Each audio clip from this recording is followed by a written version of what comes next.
Hello বন্ধুরা, এই কর্মব্যস্ততার জীবনে আপনারা যে যেখানে আছেন তাদের সবাইকে শুভ নববর্ষ। আমরা বাঙালি,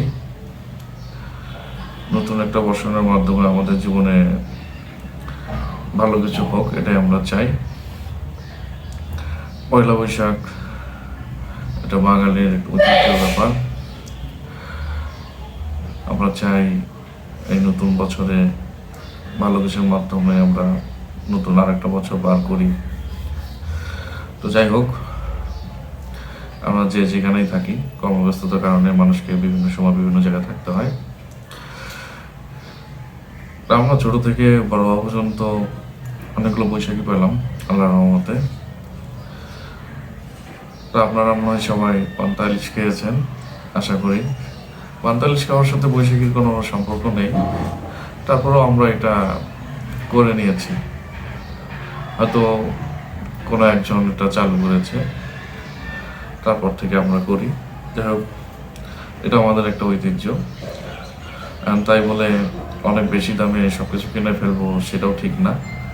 এতে ব্যবসায়ীরা অনেক সুযোগ পায়, আমরা সেদিকেও খেয়াল রাখবো। আর নতুন বছরে আমরা ভালো কিছু কাজ করব, আত্মীয় স্বজনের খবর নেব, আমরা যেখানে থাকি সে পাড়া পড়শিদেরও খবর নিব। অন্তত টাকা পয়সা দিয়ে হেল্প না করতে পারলে তো দেখা সাক্ষাৎ বা কে কেমন কি অবস্থা আছে, যদিও এটা আমাদের অনেক কমে গেছে।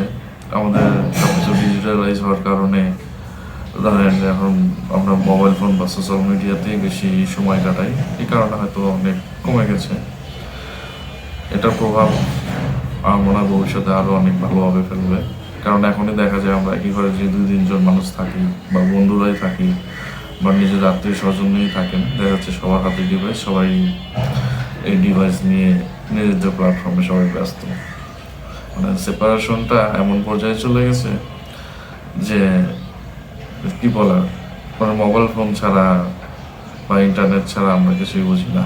তো এই আসক্তি থেকে আমরা যতটা পারি নিয়ে যাওয়ার চেষ্টা করব, নিজেদের ফ্যামিলিকে সময় দেওয়ার।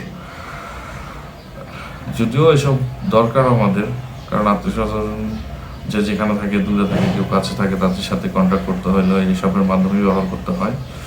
কিন্তু আমরা যারা দেখবো যে এইসবের মাত্রাতিরিক্ত যেন ব্যবহার না করি। আর বৈশাখ খুব ভালো জিনিস, সবাই সুন্দরভাবে উদযাপন করব। ছোটবেলায় আমরা যেভাবে বৈশাখ উদযাপন করেছি, ধরেন বাসা থেকে সকালে খাওয়া দাওয়ার পরেই যে যার স্কুলে তো পড়াশোনা করেছেন, সেখানে যে দিনের অনুষ্ঠান থাকতো, বাউল গান হইতো, সেখানে কোনো পান্তা ইলিশের ব্যবস্থা থাকতো, অনেক সময় সবাই সাজুগুজু বের হইতো। আর বর্তমানে তো অনেক সমস্যা, ছোটবেলায় ধর্ম বুঝতাম না, রাজনীতিও বুঝতাম না, কিন্তু আমরা উদযাপন করতাম। এখন নানান ধরনের নানা মত, আমি এসব বিষয়ে কথা বলবো না। তবে আমাদের নতুন এই আরেকটি বর্ষ ভালোভাবে উদযাপন হোক, এটাই আমরা চাই। আর বাঙালির যেহেতু ঐতিহ্যের ব্যাপার, আমরা নিজেরা বাঙালি, আমরা আমাদের ঐতিহ্যকে, আমাদের সংস্কৃতিকে ভালোভাবে রাখতে চাই, বিশ্ববাসীর কাছে দেখাতে চাই, এটাই আমাদের কাজ।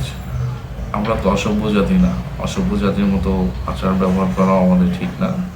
বাঙালি অনেক ভালো জাতি, আমরা এটা জানি। আমরা অনেক পুরনো সিনেমা বলেন, পত্রিকা বলেন বা বই বলেন, সেখানে বাঙালিকে যেভাবে উপস্থাপন করা হয়েছে বা বাঙালি কালচার যেভাবে জানি, আসলে আমরা অনেক স্মার্ট জাতি। হ্যাঁ, এটা আপনারা সবাই জানেন।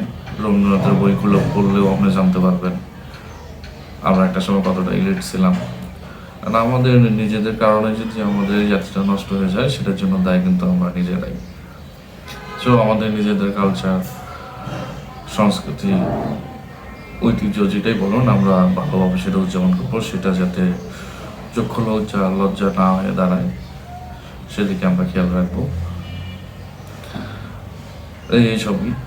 এইসব আসলে জীবন থেকে নেওয়া, আমাদের সবার জীবন থেকেই নেওয়া, আমরা সবাই জানি, বুঝি, সবাই দেখতেছি। তা আমরা নিজেরা ভালো হওয়ার চেষ্টা করব, আমাদের নিজেদেরকে বিশ্ববাসীর কাছে ভালোভাবে দেখানোর চেষ্টা করব, এটাই আমাদের কাম্য।